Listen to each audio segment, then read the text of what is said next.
একদিন রাসূল সাল্লাল্লাহু আলাইহি ওয়াসাল্লাম আয়েশা রাদিয়াল্লাহু তাআলা আনহাকে ডেকে জিজ্ঞাসা করলেন, আয়েশা, আজকে আমি অনেক খুশি, তুমি আমার কাছে যা চাইবে তাই দেব।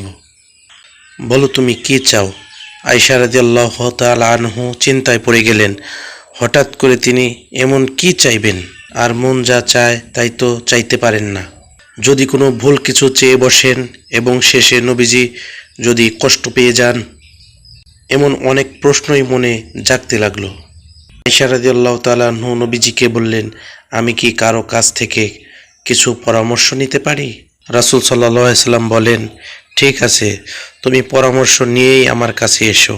আয়েশা রাদিয়াল্লাহু তাআলা আনহু তার পিতা হযরত আবু বকর রাদিয়াল্লাহু তাআলা আনহুর কাছে পরামর্শ চাইলেন।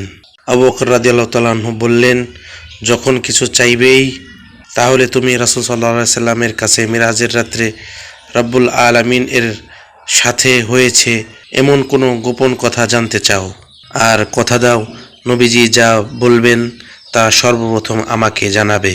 আয়েশা রাদিয়াল্লাহু তাআলা আনহু সর্বপ্রথম পিতা আবু বকর রাদিয়াল্লাহু তাআলা আনহুকে জানাবেন বলে কথা দিয়ে বলে এলেন।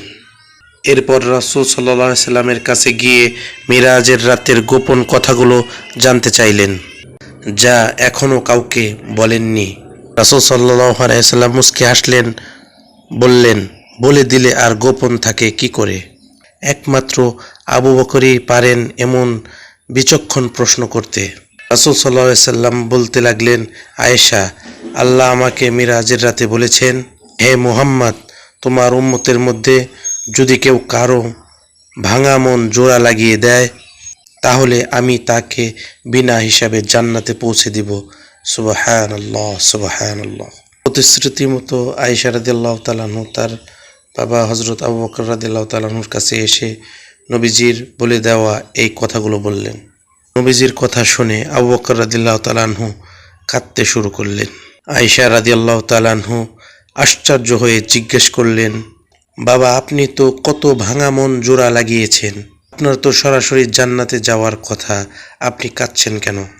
আবু বকর রাদিয়াল্লাহু তাআলা আনহু বললেন, আয়েশা, এই কথাটার উল্টো দিকটা চিন্তা করে দেখো। কারো ভাঙা মন জোড়া লাগালে যেমন আল্লাহ সরাসরি জান্নাত দান করবেন, তেমনি করে মন ভাঙলে আল্লাহ যদি সরাসরি জাহান্নামে দিয়ে দেন। আমি না জানি নিজের অজান্তে কতজনের মন ভেঙেছি। আল্লাহ যদি আমাকে জাহান্নামে দিয়ে দেন, সেই চিন্তায় আমি কাঁদছি। এই হলো আমাদের ইসলাম।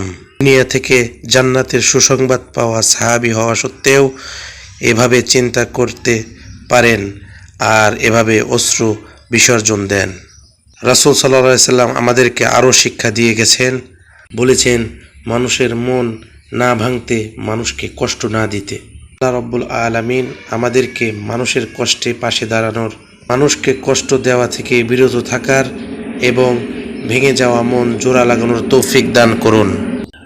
আর আমাদেরকে কবুল করুন তার প্রিয়জনদের সাথে, যারা তার সন্তুষ্টির পথে চলে গেছেন, যারা বিনা অপরাধে মুমিন পুরুষ ও মুমিন নারীদেরকে কষ্ট দেয়, তারা মিথ্যা অপবাদ ও প্রকাশ্য পাপের বোঝা বহন করে। কোনো মানুষকে কোনোভাবে কষ্ট দিলে তা আল্লাহ ক্ষমা করেন না। ক্ষমা কেবল সেই ব্যক্তিই করতে পারেন যাকে কষ্ট দেওয়া হয়েছে।